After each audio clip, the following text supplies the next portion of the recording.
جو دکھ چین نہیں لینے دے رہے، تہجد ان دکھوں کو جڑ سے مٹانے کی طاقت رکھتی ہے۔ اللہ کہتا ہے کوئی مانگنے والا جو مانگے مجھ سے اور میں عطا کروں؟ تو جان لو تہجد رب سے کن کہلوانے کی طاقت رکھتی ہے۔ تم ان سرد راتوں میں جب اپنا گرم بستر چھوڑ کر اس کے سامنے اس کی سب سے لاڈلی عبادت تہجد کے لیے کھڑے ہوتے ہو نا، تو وہ تمہیں دیکھ رہا ہوتا ہے۔ یوں راتوں میں اٹھ اٹھ کر سجدوں کی توفیق ملنا یہ بے مطلب تو نہیں ہے۔ تہجد کے وقت آپ کی چھوٹی سے چھوٹی پکار بھی سیدھا عرش تک جاتی ہے۔ آدھی رات میں اٹھ کر ٹھنڈے پانی سے وضو کر کے اپنے ٹھڑٹھڑاتے ہوئے جسم کو اور اپنے ہاتھوں کے ساتھ جائے نماز پہ کھڑے اپنے رب کے آگے سجدہ ریز ہونے اور پھر اس سے گفتگو کرنے میں جو لطف ہے وہ دوسری کسی شے میں نہیں۔ نصیب کی لکیروں کو بدل دیتی ہے تہجد کی دعائیں۔ تہجد تو اس نصیب سے بھی لڑ جاتی ہے جس کے سامنے تمہاری دعائیں بھی بے بس ہو جاتی ہیں۔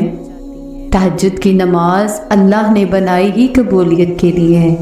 اگر تو کوئی دعا تمہیں تہجد تک لے گئی ہے تو جان لو تمہاری دعاؤں کی قبولیت ہو چکی ہے۔ تہجد میں مانگی گئی دعا ایسا تیر ہے جس کا نشانہ کبھی خطا نہیں ہوتا۔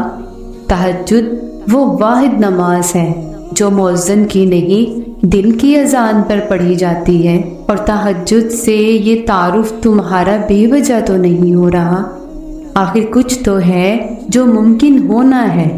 تو اگر درد رات بھر سونے نہیں دیتا تو جان لو کہ وہ منتظر ہے تمہارا، ابھی بھی اس کو انتظار ہے تمہاری دعاؤں کا۔ مانگ لو، ابھی بھی کچھ نہیں بگڑا، ابھی بھی وہ سب ہو سکتا ہے جو تم چاہتے ہو، ابھی بھی وہ سب مل سکتا ہے جو تم مانگتے ہو، ابھی بھی قبولیت کی ایک گھڑی باقی ہے، ابھی بھی تہجد کا پلڑا مقدر پر بھاری ہے۔ تہجد وہ نماز ہے جس میں رب کوئی دعا رد نہیں کرتا۔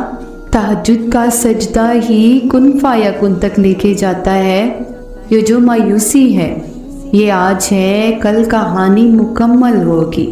تہجد کی نماز اپنے اندر کچھ راز رکھتی ہے جسے صرف اللہ پاک سے محبت کرنے والے ہی جان پاتے ہیں۔ تہجد کے لیے تم خود نہیں جایا کرتے بلکہ تمہیں چن لیا، اور جس کو اللہ چن لیتا ہے وہ اس کا لاڈلا بندہ ہوتا ہے۔ اکیلے ہو، کوئی ساتھ نہیں دیتا تو جان لو تہجد رب سے ملوانے کی طاقت رکھتی ہے۔ وہ دکھ جو رات بھر سونے نہیں دیتے ان کی مرہم تہجد میں موجود ہے۔ تہجد کی نماز کے لیے جاگنا اللہ کی بے شمار نعمتوں میں سے ایک نعمت ہے۔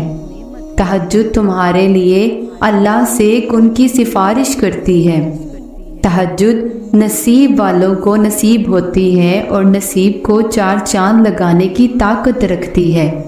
تہجد کے لیے بلاوا فرض سے نہیں عرش سے آتا ہے۔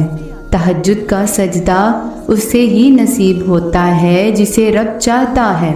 تم اجالوں کے خالق کو تہجد کی تاریکیوں میں دیکھنا، وہ تمہیں بھی معجزوں کی صبح عطا کر کے راضی کر دے گا۔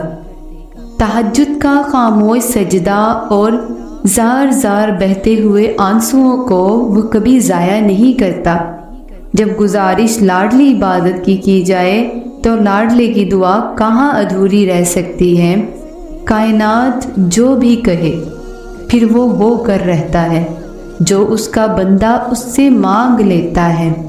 تمہاری تہجد کی دعائیں اللہ تک پہنچ گئی ہیں، اب تمہیں صبر کا پہلو تھامے رکھنا ہے، کیونکہ اب جو ہوگا وہ معجزہ ہوگا۔ تہجد کی سب سے بڑی طاقت یہ ہے کہ تہجد تمہارے دل کو اللہ کی طرف موڑ دیتی ہے، پھر انسان کی طلب نہیں جگاتی، پھر اللہ سے ملاقات کی طلب سونے نہیں دیتی، پھر بس اللہ سے محبت ہو جاتی ہے، بے